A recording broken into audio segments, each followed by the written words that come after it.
Hello. Class of cannabis. It's been a glorious year. I want someone in here to stand to their feet and tell me their best way to smoke. Who will it be? You are what's your name, girl? Not him. It don't really matter when we all agree. What's your best way to smoke? Cause I'm rolling it up. Smoke like I ain't had enough. What's your best way to smoke? Cause I'm rolling it up.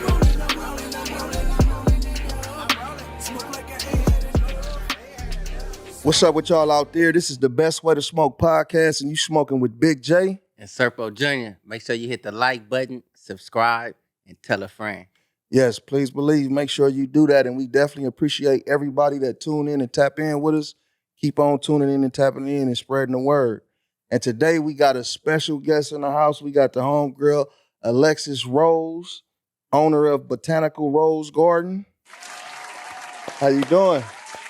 I'm doing well. How y'all doing? Oh, we doing good. We doing good. Yes. And before we dig into the show, we always do the best way to smoke tip. So we want you to get the people your best way to smoke tip. All right, y'all. The best way to smoke is to smoke with intention, okay? Little do y'all realize y'all can actually control y'all high more than y'all do, okay? Just set your intentions, know why you trying to get to that spot, and you did get there in the best way. So again, set your intentions. That's dope. So the best way to smoke tip is set your intentions. You can control your high. That's what's up. So look, tell us, where you come from, like where you grew up at. So I'm originally from St. Louis, Missouri. I hear it. Yeah.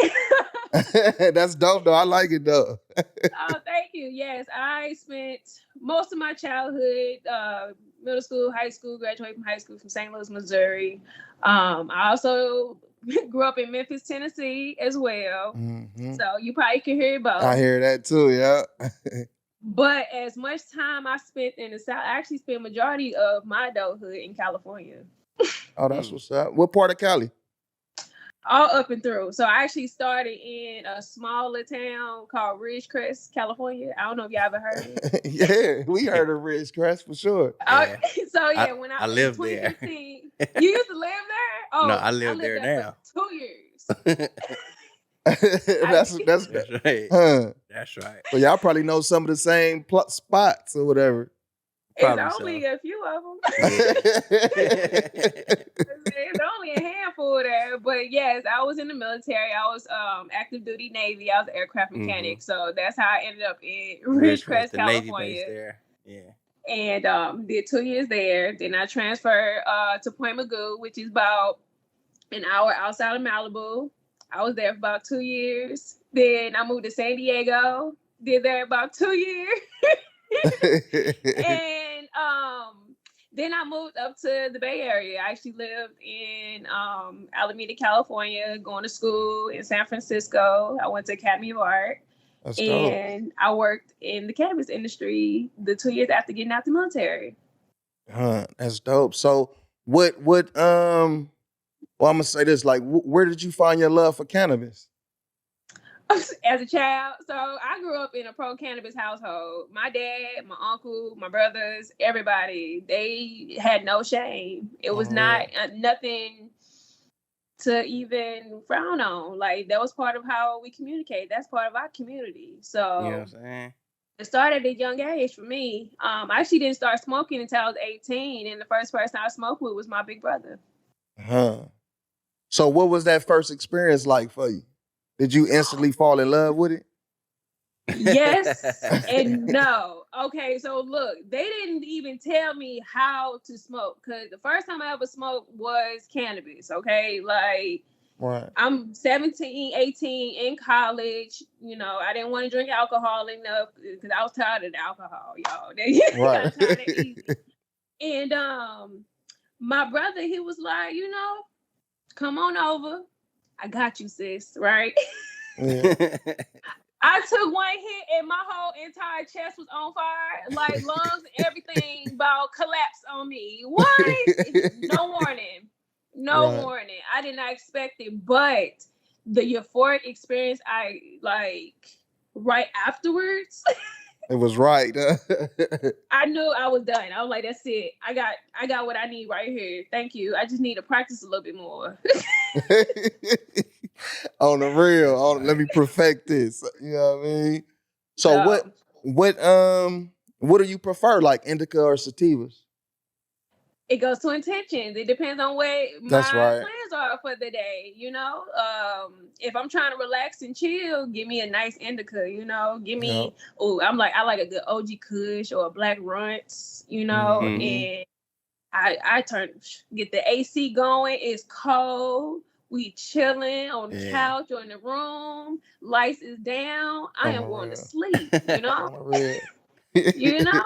But if I'm want to be more social and everything, I'll go for more of a hybrid, stimulating hybrid, like a gelato or even a green crack, depending on where I'm going. Because if y'all been to some of these cannabis festivals, I recommend a green crack. Huh. You got to be ready for it. Yeah, yeah. The festivals So be going up. Mm-hmm. I personally don't just believe in just having one strain. Every strain do something different. I believe that too. I believe that too. Yep, yep. So as far as like the holistic health, how did you get into that? So I got into it mainly for me. I got to a point in my life where I need to start learning how to be my own doctor.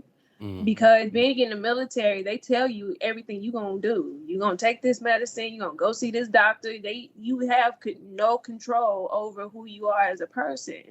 So when I left and now I'm out the military, I got all these disabilities and all these health issues. Yes, I have health insurance through the VA, and yes, I can go to them, but you can't be just trusting everybody with your body, especially not as a Black woman and Black male, because they don't know I our bodies agree. the way they should. Yep. So that's when I started learning about African rituals and African holistic practices, getting into herbal learning, and pretty much actually cannabis was the root of everything. Huh. when when I realized that the only thing that worked for me was the plant, I had to let go of the rest of that medicine. Hmm. I had to let it go. It was poison. It was making me gain weight, making me crazy. I'm overstimulated and not functioning properly as a natural human being. But we get you where you need to get to without all the major side effects. You actually very minimal side effects. You get hungry, you get sleepy, but you feel better. Yep. Yep. Get some good sleep, eat some good food or whatever, and wake up and do it again. And it's a trip too, though, like with a lot of the medications. You might get something to help with this, but then it's 15 side effects to it. So Mm-hmm. yeah, we talk about that a lot. Yeah. You come in taking medicine for a headache. Now your arm finna fall off. Now you gotta call the My Bad commercials 1-800. Oh, if y'all ever had this before, I'm sorry, my bad. Call this number and get your compensation. We didn't know that was gonna happen. Yeah. We're not trying to be like that. We want to have a great quality of life, Facts. and cannabis Facts. does that. So when you say like some of the hospitals or whatever it is, they administer certain medications, this, that, and the other, like just straight smoking cannabis did the job for you, or like, what I'm saying, what ways were you taking the cannabis for it to like work? So I actually tried it in many different ways. So smoking, yes. So smoking is something I do daily. You know what I'm Mm-hmm. saying? That more for my daily ritual. It makes me feel good. Especially like when you understand smoking, what I'm saying, that's more of a social or fixation that comforts you. So that's a daily habit for me, just for my own sanity. Mm-hmm. Mm. But depending on the type of issue that I have, you can actually target them better depending on how you decide to ingest that plant. So you have your edibles, your drinkables, your tinctures, your vapes. Yeah, so Yeah. many different Yeah. ways. Yeah. You have so many different ways, and each way has their own sensation. Hmm. Yeah, some of them hit you faster, slower, or just like with the edibles, how potent you can make the edible more than just like hitting some weed. Oh You could yeah, that's a huge difference. So when it comes to hitting your weed, you only getting about 30% of the cannabinoids because of the whole process of smoking. So you got the combustion, so you got the fire, then you got the fire source, the butane or the wick or however you use your fire source. Then you have the wrap. So, a lot of people use tobacco. I prefer hemp. Me too. Us Paper, too.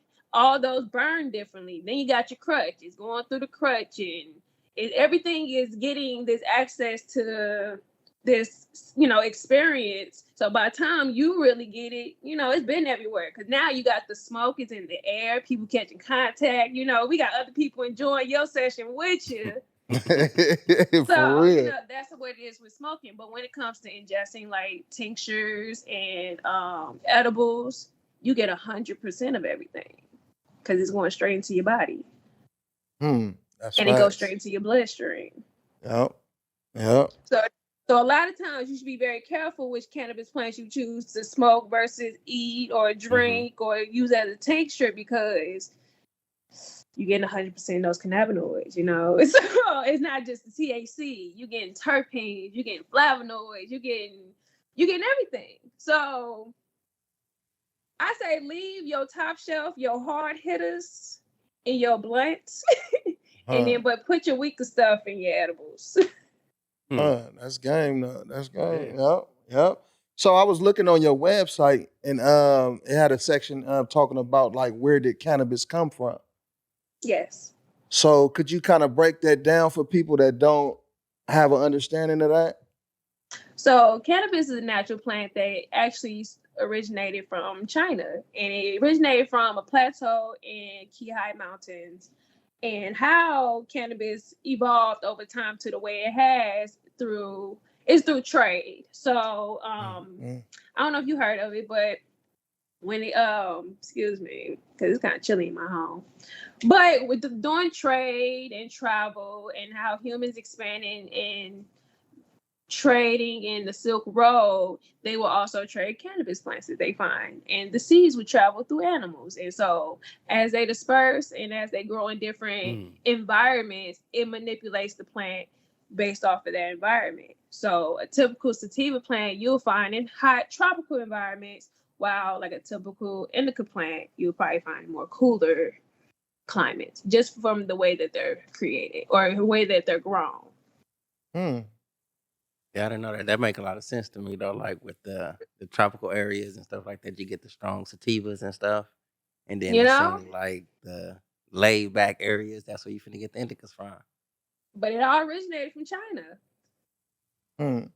I think a lot of people don't be wanting to believe that though. Yeah, that it came from China though. It came from California. Well, the one thing is today California definitely has the best quality of marijuana. Period. Like I have tried different strains from all over this country, in which you know what I'm saying, this country they got their good stuff, but nobody's better than California. Okay, but I don't know. Maybe I'm a little biased because I did live there for like 8 years of my life. But like I'm not going to St. Louis. What they weed ain't what it's supposed to be. Maybe if you go to the dispensaries, but me personally, I'm not a huge fan of shopping at dispensaries. Us either. And it's just because I feel like you're not really paying for the product when you shop from dispensaries, and it like I said, that's just me. I feel like you should just get it from the root. That's agreeable. You can grow it yourself. If you get it from the farms directly, that's the best way to get it. Especially if you can get it from seed to soil, you're getting the best quality. So for you, as far as growing, so you had your hands in that too? I have. Well, so I actually personally don't grow myself, but as a researcher, I have been to farms and hung out with farmers and interviewed a lot of cultivators. And the process is, first of all, it's beautiful. Like when you see these farms and the different ways that people farm their cannabis plants, like you have different forms of horticulture. They use things like hookah mounds, and even their indoor operations is a lot more, how can I say, a lot more natural than a lot of people that we might know personally. Because we all know a few folks that grow in their homes, and these amateur growers. But when you talk to these people that's been growing for a long time and have perfected a craft, it's like, wow. cannabis really has evolved majorly over these years. Yep, and it's continuing to evolve and stuff though. I think it's a lot of hardships though, like especially with the way, a lot of these companies are being taxed. It's blocking a whole bunch of stuff and a whole bunch of growth within the industry. And just to touch on what you said as far as going to a dispensary, you feel like you're not paying for the product. You probably paying for the presentation, the jar that it's in, the bag that it's in, and stuff like that versus the product. Because then you'll get some shit and it's crumbly. It ain't. It's they talk about it's a marathon or it's this, and then you get it and it's not that, and it'd be very disappointing and it turns a lot of people off. Yeah, because a lot of people don't even know how to properly store their cannabis products. Like they will get the shipment from the farms and just kind of throw them in the packages, but don't, factor in the environment, the settings, how you display them. Like I worked at dispensaries where they had cannabis just sitting in the light. And we all know you don't do that. It's going to dry up. Yeah. Really? Bleached cannabis on display. Ain't no way. And it's like,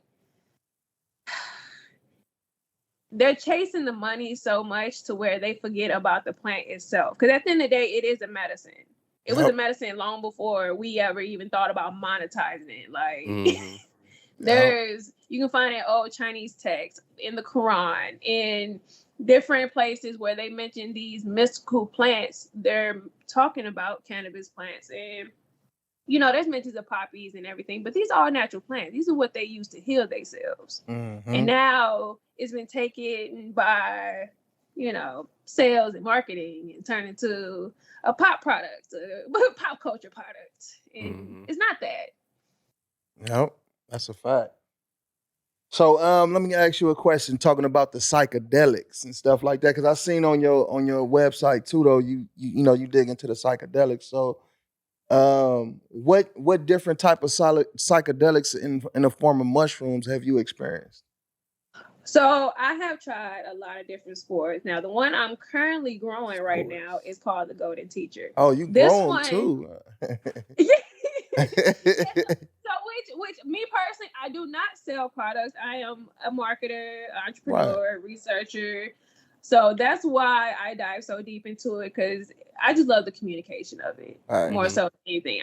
Me personally, if this is a way to give these people at a more reduced price these type of products, I believe that it would change a lot in this society. Because the great thing about psychedelics, it does open your mind into places that you never really not only thought of, but it actually combats the demons in your brain. Like, so for example, it combats alcoholism and other forms of addiction. It opens your mind to a better version of yourself. You start identifying your own issues through these psychedelics. And this is just naturally occurring. This isn't man manipulated. This is just the way that this plant, this fungi just develops, and this is how it reacts to humans.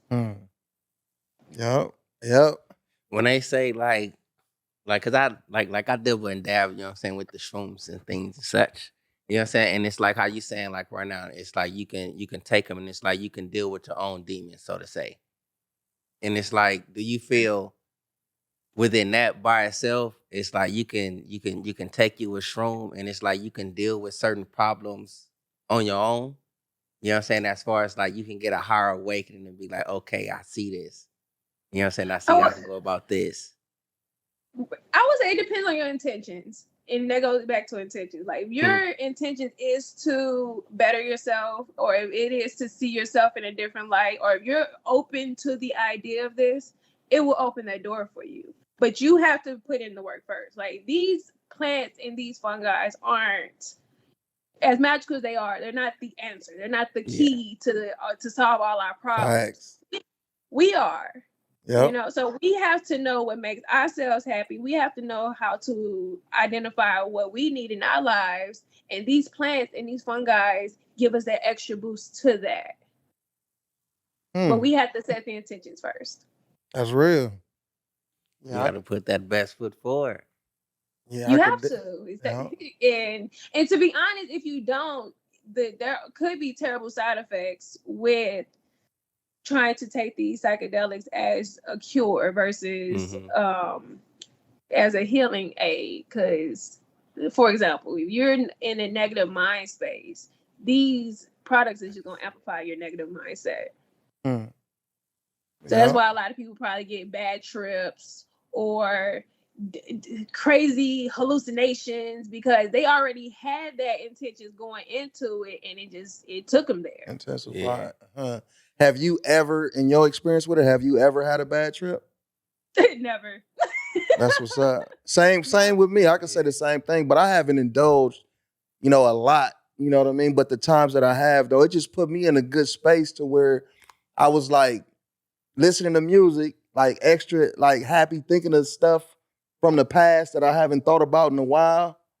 Just kind of like, in a good mood and stuff, though, laughing and stuff like that. That's where it kind of took me every time. How you feel about the recreational use of the psychedelics? That's a good question. Honestly, I'm for it. I really am. I support it because it's easy to grow. It is actually accessible. So it's one of those things where if somebody is looking for it, they're going to find it. So putting it in a semi-regulated area, it doesn't make it as taboo. So people are not going to just try it just to go against the grain or anything. They go actually try it because they want to benefit off of it. Because it's too accessible now. What's the process in growing it? It's actually pretty elaborate, but it's easy though. It's very easy. And then the products you need you can find them all on Amazon or even at the grocery store up the street. So you need instant rice, of course your spores, which you have to find your source where you get your spores. You keep it at about between 72 degrees to 80 degrees in your home, so it can, start to inoculate. But so you got to put your spores inside of these instant bags, and then once it inoculates or it spreads within this rice, it takes about 2 to 6 weeks for that. You have to create a terrarium for it, and which that includes a bunch of different products. and you just have to keep it moist and keep it in a warm area, and it will grow on its own. Now, one thing is it's very sensitive to contamination. So you have to keep the area extremely sterile. So if you don't have the patience to, make sure spray the Lysol and keep the area clean, then it's not going to be a fun experience. But if you have the patience for it, it's actually extremely easy to grow your own mushrooms. It seems like that's like a 3-month process for it to be ready to consume. Yeah. Because then, but the one thing at the flowering and harvesting, all you got to do is let it sit out for about a day and it's ready for you. That's right. And there's different, you say the spores and stuff, so it's different kinds of mushrooms and stuff, right?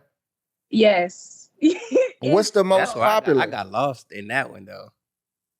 What do you mean you got lost in it? Like what I mean by I got lost, because I'm like, all right, it's mushrooms. You're going, it got the psilocybin, so you're gonna get the little trippy moment or whatever it may be. You know what I'm saying? And then when it start, like when you say different spores, me being in cannabis, I'm like, dang, they got what? An OG spore, a sativa spore, this, that, and the other. That's what I mean, where I got lost at. You know what I'm saying? But then I'm like, it's news to me. But in the same sense, if you think about it, it is a natural growing, it's not a plant of fungi. So anything that's naturally grown, it has different variations of it. So, and then these plants grow in different environments, and the environments is what influence the journey. So, for example, with cannabis, it's the terpenes, which terpenes aren't exclusive to cannabis. All plants have terpenes. So, the thing about cannabis plants, it has the THC that creates the euphoric effect, but the terpenes directs the journey. I can dig that because I like the terpenes though. On the real. That's what gives you the type of high that you're desiring. That's why you go for a certain strain. You check what type of the terpene content in it. So, for example, like a green cracker has limonene, a citrus terpene in it, and that citrus terpene is what gives you that energy, that boost. while maybe like a OG Kush, it has like a beta carotene terpene, which is a heavier. You can find it in pepper, which is why a lot of times they tell you if you get too high, just chew on peppercorn. But I never heard that. That's a new like we both like, damn, I ain't heard that. Oh well, there you go. That's a remedy. If you get to a point in your life where you know you feel like you too high, but you got to do something, just chew on some peppercorn. Chew on some peppercorn. I was saying like CBD. The CBD, that's what we heard. You're saying to knock it back down, but peppercorn, no. That's well, right. The thing about CBD, it's a relaxant. So depending on how your body accepts CBD, you just relax with the high and dirty. It doesn't really combat it. Now you just gonna sleep it off. You might as well go to bed. You might as well go to bed. Just sleep. Call it a night. But if you try to continue your day, chew on some peppercorn. Step outside, get you some fresh air, and drink you some water, and you'll get there. So look, like still talking about the psychedelics. So what is the I hope I'm saying it right, ibogaine?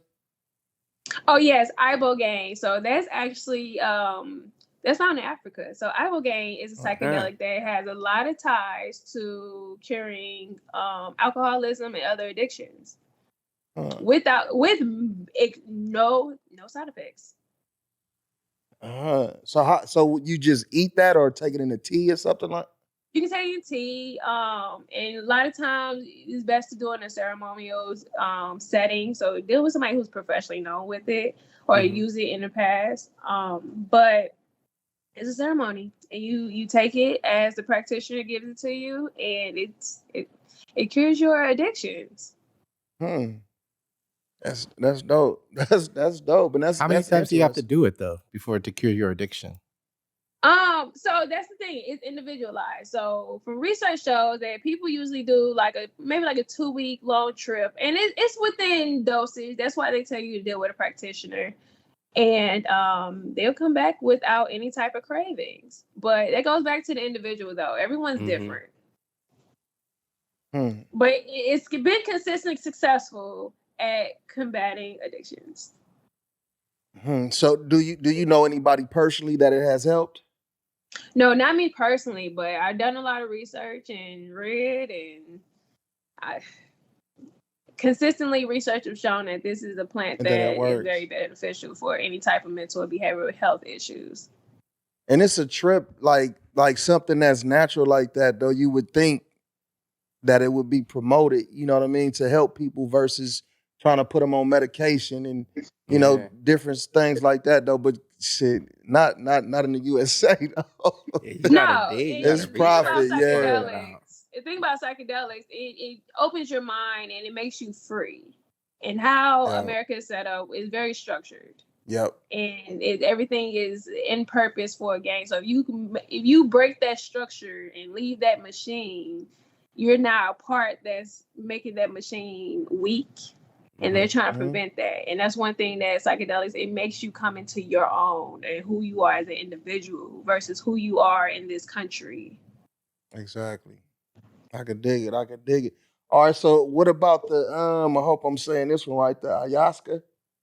Ayahuasca. Ayahuasca. Yeah, that's a brew. And that's that's very common in European countries. So Amsterdam is actually one that's very popular for having ayahuasca retreats and ceremonies, and there's mixed experiences with it. I've heard of good and bad, but that goes back to the individual and their intention. So if it's one of those things where if you're trying to fight or trying to control the direction that the psychedelic is trying to take you, you're going to have issues with it. But if you stay consistent with it and actually allow it to do what, is naturally created to do, then you can actually have some very, high-spirited moments with that. And a lot of people have combated anxiety, depression, major depressive disorders, and different mental and behavioral health issues by using ayahuasca. When you refer to these ceremonial Like moments, like if you care to talk about it, like what specifically do you mean, like for it to combat like a certain illness or whatever it may be that you're trying to do? What do you mean by a ceremonial moment? So usually a practitioner has their own setup, and a lot of times these people will have those who like specialize in yoga, meditation, things that are now becoming more known to everyone. And they will first they will put you in a control setting. You'll go through type of therapies, and they will actually dose you with the ayahuasca. You don't dose yourself.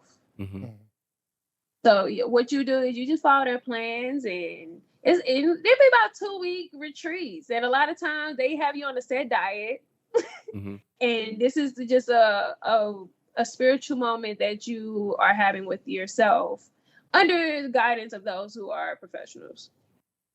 That's right. I'm getting it. So it's like pretty much if my anxiety is high or whatever, and I'm going to go and try to combat this, you know what I'm saying? I'm going in there with the intentions to control my anxiety. You know what I'm saying? So within gradually, like say if it's just a 2-week period, you know what I'm saying? I'm going to start off slowly, meaning the practitioner, you know what I'm saying, is going to be the one to open some of this stuff up mentally for me, administer I don't know how to say, the dosage, you know what I'm saying? And then it's like by the time you finish, you know what I'm saying, you going in with that intent, me being, for this example, to take control of my anxiety. By the time I'm done, I should be able to like, all right, control this then. That's going through that little ceremonial moment. Yes, not only control it, but almost not even have those emotions anymore. See, that's deep to just not even have it. You know what I'm saying? Because I'm thinking you're going to be able to control it at least. But now it's like, now you can go through this stuff and this shit just gone. Gone. People feel like brand new people. People come out more spiritually awoken. People feel connected with God. Like everyone has their own experience with it. So a lot of times when those who had grand experiences, like a divine experience, they leave as a new person. Yeah, I'm starting to get it though, because it's like that intention, as you say. You know what I'm saying? That intention is really everything. Yep. You know what I'm saying? So you have to really you have to visualize what you want for yourself. And then you have to know yourself. Spend a lot of time with yourself, because who you were even 5 years ago is not who you are today. Yeah. That's true. That's true. And going back to the shrooms, to the mushrooms and stuff like that though. So what would you recommend for a person that's a first timer? You know, that's going in with good intentions. You know, do you recommend for them to micro dose or, you know, go hard? You know, maybe take a couple. No. Do not go hard. Do not face it. Do not be Mike Tyson out here, okay? You got dose, okay? But very importantly, put yourself in a very comfortable environment. Your environment is very important. So if this is your first time, I recommend you being at home, or if you're doing it with somebody else, being at someone's home that you feel comfortable with. But you have to be feeling extremely comfortable with your environment when you're a first timer. Then you have to decide how you're going to take it. Are you going to just eat it? It's because, you know what I'm saying, they got their own taste. It's kind of bitter. So, you know, if people not down for it, I wouldn't recommend you to eat it. But are you going to eat it? Are you going to drink it? The people who have smoked it, you know, there's different ways. I haven't heard of the smoking one. I haven't heard nobody smoking it. Yeah, you can smoke them. You can smoke them if it's dry enough. Because think about it, if it's dry enough and you not break it down, it's still the product. Because I tried smoking. So what was the difference in smoke from smoking it to eating it? I'm finna try it. I already know. I know where your mind went. The difference for me is not only the sensation, but the time that it took for me to feel it. So with smoking, I felt it a lot faster, but the sensation didn't last as long. Because it's not that long when you smoke it, but it's still a good feeling. And actually, for me, it's a good boosting feeling. Like I feel just good. You know, I'm not really going through major euphoric effects through smoking. It's just a mood booster. And but with eating it, with drinking it, it takes a little longer for it to intake, but the duration is very much longer. What was the sensation is more intense. What was your highest dosage with the shrooms that At you one took? time? Yeah, one time. Oh, funny thing, I actually it was more than 4 grams. I can say that. I really actually Ooh. don't know. I think I probably hit that part too though. Oh, with the Like board around with the. 4 grams. Yeah. Ooh. Yeah, the most Yeah, I Probably did and was more. I two. and we it was definitely a face, like we took it to the face. Just it's funny Oh, so story. you took them in its raw form? You took Yes, like I 4 grams in did. raw form? I did a hero dose. A hero dose. That's I did that a Mike hero Tyson dose. dose. Yeah, the most I've done was two. You hit the four? Yeah, Four It grams? was at least 4. I could be wrong though, you know what I'm saying? Because it's like I took it, it was a chocolate bar. You know what I'm saying? The chocolate bar was mixed in and it had 2, 4, 6, 8, no, 3, 6, 9. It had 15 pieces. You know what I'm saying? Well, And I I would ate say if 12 of it's the dose, mugs. if it's like marked and it says the dosage on the bar, trust it. On they Trust it. everything. they say like between 9 to 10 pieces of the little squares, you be in God mode. You know what I'm saying? I was in So God you know mode. about that terminology, like the God mode and stuff like that? Yes, Bre- I have my own experience. break it down. No, look, break it down and tell us about your experience with the God mode. Ooh. Okay, so it's actually really hilarious. So I was in Boston in January in like the midst of COVID. So it's so half of everything is shut down, and then the other half is like half open, and then we still face mask up. And before before we went down, we decided we're gonna go downtown and we just gonna wing it, right? We took this dose. It was taking a little minute for it to kick in and everything. So we took an Uber, go downtown. We just gonna get lost, right? I passed out an Uber. Wake up. Now I need to use the bathroom. But in the same thought of realizing physically I need to use the bathroom, I realized we out in public and it's COVID and nobody has public bathrooms. So now I'm like freaking out, but it's funny. So I'm laughing, but in distress at the same time. And it's just a lot going on. And I'm like, bruh, I can't even go to the bathroom because we're in the middle of an apocalypse. Like, it was just that much. Right. Like, and now I gotta find a bathroom. So now we in Boston, we downtown. And of course, when it comes to big cities, there's big characters. And they was looking very zombie-ish. Yeah, man, yeah. Especially which the individual he was, because I recorded, looked at the video, look back, he was definitely a zombie. Like, you know what I'm saying? It's like wasn't nothing else to it, huh? Because we in Boston in January, this man don't have a shirt on, no shoes, and he is out there In just January, out there yelling. Zombie. So then we get to the mall. I disappear. I'm by myself. But I'm okay. Everything is going to be okay. Like, I don't care. I'm just like, listen, if it's meant to be, we will find each other. Facts. But right now, I'm going to just stay lost in Boston. Right. And we actually all ran into each other at the mall randomly. Randomly. Right. And it was the most and then the whole time of me being by myself in that cold, it was like the most blissful, tingling feeling that I'm having the whole time inside. This was like the best a long time I've ever had. And it's cool and it's uplifting. And you just in your own world. Hell yeah. Would you go God mode again? Heck yeah. Yes, that's what I'm talking about. Hey, tell her about your God mode. It's pretty much almost like the same. You know what I'm saying? But it's like, you know what I'm saying? I'm here on the West Coast. It was for my birthday. You know what I'm saying? Went up for my birthday. I think I was probably past God mode, to be honest with you.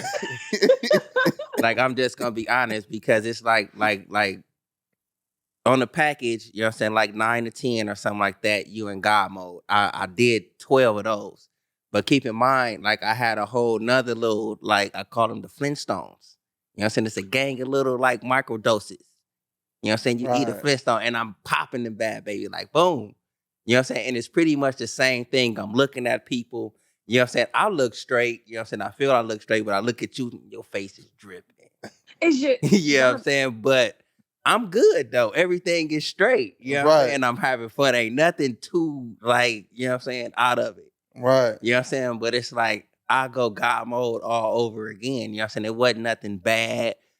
Giggles was like I probably got a 6-pack off of it. You know what I'm saying? Everything from laughing. From laughing so hard. You know what I'm saying? And it's like as you say, you know what I'm saying, everything, it was still clear stuff, you know what I'm saying? I feel good inside, all of that, you know what I'm saying? But it's like, you look like a zombie, your face is dripping over here, you just turned blue. like it's so much going on, but guess what? It's gonna be okay. Yes, it is. You know what I'm saying? Everything will be fine. One thing that like if I was to go and hit that moment again, one thing that I will want is somebody to like probably document it for me. You know what I'm saying? Like record me. You know what I'm saying? Because I want to know what's popping. I definitely agree with that. So what is peyote? Peyote. Yeah. Yeah, so that is actually a cactus that grow in Texas and in New Mexico, and it can be found in Arizona, and it's actually used by Native Americans. They use it for their religious ceremonies. This is how they get closer to their God. And it's something grown right in Texas, huh? Yeah, it's a cactus, so it survives in those dry areas, minimal water, low maintenance, and Native Americans use it to get closer to their God. Like they have deep spiritual moments that dates back to the beginning of their civilization. Mm-hmm. Man, see, this stuff gets deep though. You know what I'm saying? It ain't just out here. You know what I'm saying? It's out here. It's like in a sense, if you're just out here getting high, you're abusing the plants because they have a purpose. So just, find your intention in life and use those plants for this purpose versus just, I need to be high. Because you're not going to reap the full benefit of it. Mm-hmm. So what's like as far as in the cannabis realm? So what for a person that might be dealing with back pain and stuff like that, though, joint pain and stuff. What would you recommend? What strain would you recommend for somebody like that? Well, first I would like to know their experience with cannabis. You know what I'm saying? Because if they don't have a lot of experience with it, I wouldn't even recommend for them to smoke. I would recommend for them to eat like gummies and edible drinkables, and something that's CBD high versus THC high, because the goal is to combat the back pain and not so much to change their mood. So the CBD, maybe like a topical at that, because depending on where the pain is located, if it's a skin pain or even like a surface muscle pain, they could just use a topical. The topical, that's like the rub and stuff like that. Yeah, the rubs and the slabs and everything, the lotions. They even have bath bombs now, bath salts that's THC and CBD infused. So, everybody don't have to smoke it to actually get the full benefit of the plant. Yeah, we talk about that all the time too. Yep, you can eat it up because it definitely hits you harder when you eat it though. Yes. Puts you on your back. You're digesting the whole entire plant. It's going straight into your bloodstream, going straight into your body. Especially if you take a tincture, that's what you're getting. And then it doesn't have any interference of combustion, so it's just straight up absorption. Man. Yeah, and again too though, I think this where the intentions come in to play at too though. Right. Because it's like if you're a weed smoker, because I remember my first time even trying to use a tincture and stuff like that, trying to dip it, put it up under my tongue or whatever it may be. I'm like, I ain't even high off this shit. You know what I'm saying? But my intentions was to actually get high off this little drop. You know what I'm saying? But what if my intentions was to like, man, I got this backache or whatever it may be. You know what I'm saying? To actually guide this to like do some medical work or whatever it was. You know what I'm saying? And it's like, I'm just saying that to say like that intentions is everything. I'm starting to come to it, because if I'm smoking to get high, I'm just going to smoke. I'm going to get high. You know what I'm saying? But if I'm finna smoke and my intention is like, all right, I'm finna relax this whole muscle spasm I got over here or whatever it may be, it may tend to work like that. That's what I'm starting to get up out of it. Real. Yeah. And then another thing is you have to have good lifestyle choices too without the plant, because you got to ask, why am I having these muscle spasms? Mm-hmm. So yes, the plant is helping with it by subduing the pain, but that pain is not going to go away until we figure out what the problem it is. What the problem? Yeah. So you know, and that's one that goes back to like, this is not just a secret potion that's just gonna fix everything. Yeah, of course. But it's definitely gonna help. Yeah. Yep. Do you think food plays a part? The food that you intake in your body plays a part in that? Absolutely. And especially with them passing in for lab grown meat and That things shit is like bullshit, that. huh? What? Like, straight bullshit. we already say what we cook our food in certain temperatures can cause us cancer. Now you're going to create the cancer for us to just go ahead and eat it. Like, let's cut out the middleman. Man. Yeah, that's crazy right there. That's what the world is coming to. That's what the world is putting out there for you. Yeah, and they say it's you know, like population is so many people, you know, with the cows and all this kind of stuff. So now they want to produce food faster. You know, but that shit is bullshit, man. All that process, yes, I will say all of that stuff is. You know what I'm saying? That's why, like, even like a lot of people out there, they don't even want to know, because it's like, if you don't know, it's like, what the hell? You know what I'm saying? But if you know what I'm saying, you would tend to like naturally make a few changes. Be like, this is, you know what I'm saying? Yeah. But it's which like, that's true, because your mind has a lot of strength. If you say that I'm okay, then you're okay. If you say that, this food doesn't bother me, maybe that food's not bothering you. But a lot of times we ignore the health signs, like the bloating and the excessive gas and the stomach aches, and because especially as Black folks, we used to that, you know, diabetes and things like that. These are things we just know. These are things we just exposed to. So we're not quick to take aid to something that we're comfortable with. But now that we're learning that this is not how our body's supposed to operate, we need to eat our vegetables and our fruits. Especially us Black people, though, to keep it 100. Yeah, I just started my journey a few months ago as far as not eating the meats and stuff like that. So I've been on the fruits and vegetables, mainly the fruits though, like watermelon, heavy on the watermelon and stuff like that though.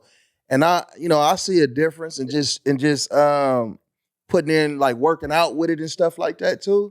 So yeah, I see a big difference in it though. Just the energy, like, you know, you might eat some fried chicken and some French fries and some shit, and then you feel bogged down, like weighed down and stuff like that. But then you eat a bowl of some grapes with the seeds, some watermelon and some oranges or something. You feel, you know, nourished, but then you feel energy. You get energy from that versus it weighing you down and you feeling tired and shit. That's what I've noticed since I've been doing it. Now, I do have a question. Have you noticed a change in your high now that you have been clean and everything? Like, have you noticed that your high is much better? You know what? I could say honestly, no. No? No, I haven't noticed it. No. Well, maybe I'm gonna pay attention. I don't know. Maybe you ain't pay attention, but a lot of times that's what I think it is. I ain't paid attention. Yeah. Because a lot of times when you are feeling better, you know, say your body's operating the way it's supposed to, we at a balance, that euphoric feeling is even more amplified. So a lot of times we become more sensitive to the smoke. So, you know how people are like, I need to take a tolerance break. Yeah. Maybe you just need to clean your body a little bit more. I noticed that, like, sometimes though, it'd be like the same bud I'm smoking. Like, I smoke it today, and then it's like, all right, tomorrow, and there probably is something what I ate. Right. You know what I'm saying? Because I'll be like, dang, I'm high as a motherfucker now, and it's the same shit I had yesterday. You know what I mean? So it probably is something I ate. You heard that thing about the mangoes? Like, if you eat a mango and then smoke, you get higher? That's absolutely true. It is? Absolutely true. And it goes back to terpenes, because one thing about mangoes, it has a terpene called myrcene. And it's a relaxing type of terpene that is found in cannabis. it gives you that body high, that relaxation. So a lot of times when you just eat a mango, it just amplifies that because it just adds to the terpenes. So if I'm like off a like a mango smoothie or something like that, I'm still getting that effect though, right? You are. Yeah. You are. Like you smoke your weed, especially if you having a cannabis that has a heavy myrcene terpene profile. Yeah, smoke that, drink you a mango smoothie, and it's a trip. It's amazing. That's dope. So how long have you been doing, this kind of research that you do to have this understanding of these different things? 4 years now. I've That's what's been an up. entrepreneur in the cannabis space and the psychedelic space for September will make exactly 4 years for me. That's dope. That's dope. And this is some great information. It is. What sparks the research? Because it's like you deliver it just like, oh, like, yeah, I know what's popping. You know what I'm saying? I can understand what you're trying to say. This is what it is. Like, what gave you that? Yeah, you know what? Just the love for it, actually. So, me myself being a disabled veteran, I had to learn how to take care of myself. So when I first embarked into the cannabis industry, because I knew I was gonna smoke weed when I got out. I knew that was going to already, happen. yeah. But when I started to realize it was helping me in ways that medicine and other, chemicals did not help me in ways, I really dived deep into learning it. Like when I was working at Stizzy, I started off as a receptionist, and I just reading the names and watching the prices, and just starting off small. And as I grew in the company, I became a bud tender. Now I'm with the plant more, and I'm actually paying more attention to it. And I even grew in the industry, in the marketing field. I became a brand ambassador. I did marketing freelance while living in the Bay Area for different companies like Honey Leaf, Sublime Fuzzies, Ember Valley is another company I've used to work for. And just learning about how each one grows their products and how they package it and why. And I just got so deep into it and fell in love with it. It just became just easy research. And then I ended up going to Northern Humboldt, Humboldt County, the Ember Triangle area, where you can find all the best weed. That's where the farm's really at. I started hanging out with them in the Gangier program, and they really taught me how to completely understand the plant other than just getting high. Yeah, like as far as like Humboldt, you know, sitting up there, do you feel that's like if you doing a like extensive research and stuff in the cannabis field, do you feel like that's a spot that you have to go to? I would say this. I wouldn't say it's a spot you have to go to, because I feel like the state of cannabis, or the state of California, is very intelligent in cannabis throughout the whole entire state. But I will recommend for you to go. Like, I think going to another Humboldt and going to the farms and being at these legacy farms, I recommend it for you, because then you get, these farms have been established since the 70s. They have maintained and grown and withstand policies and laws and ratings and everything. So it's a lot of history when you go to Humboldt County. So it just depends on where you want to be in your cannabis career. That's what's up. Let me ask you this. What states, since you done traveled a lot of different places, what state came close to Cali as far as on the quality of their bud? So the problem is I'm so picky. I feel you. I have not, because one thing is, a lot of these states do get their cannabis from California. So if you're getting California grade in a different state, likely it came from California. But let me think, the next state that has some good. You could probably only split that up from Northern Cal and Southern Cal. Them the two best. The absolute best. In comparison to California is California. I have to be honest. But that doesn't say the other states do not have quality marijuana. Like my home state, my home city, St. Louis, Missouri, you can find some good quality products up there, but you usually find them in the dispensaries. And what area? I haven't smoked. Well, actually, take that back. I have tried some New York grown cannabis, and it's not terrible, but it's not California. So I'm spoiled. Yeah, we all are. We're spoiled. It's almost too hard to get away from the best. Yeah, that's a fact. That's a fact. So tell everybody where they can find you at. Yeah, so you can find me on Instagram, Facebook, LinkedIn, and Twitter. Well, now X, which I think that's strange, but we gonna go with Elon Musk. At Botanical Rose Garden. I also have my website, which is botanicalrosegarden.com. Yep. And you guys definitely check that out. She has a lot of great information, on her website. And you can actually reach out to her, if you want to get more information. You know what I mean? And we want to definitely. I message back. You can email me at Botanical Rose Garden. Everything's the same. Handles are all the same, so it won't be hard to find me. And we're definitely going to have to do this again because we enjoyed this this conversation. It was very educational. Yes, it is. And we want to thank you for stopping by and fucking with us today. Oh, I'm actually good fans of y'all. I've been following y'all for a while, and thank you. This was a great conversation. So thank you for asking me to come on, and thank you for enjoying me. For sure. And we're gonna do it again too, though. And we want to thank everybody that tapped in with us, man, with the Best Way to Smoke podcast, Big J. Serpo Jr. Make sure y'all hit that like button, subscribe, and tell a friend. And make sure you check out the Botanical Garden.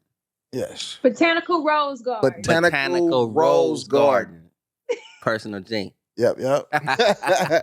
Cool. All right. Peace.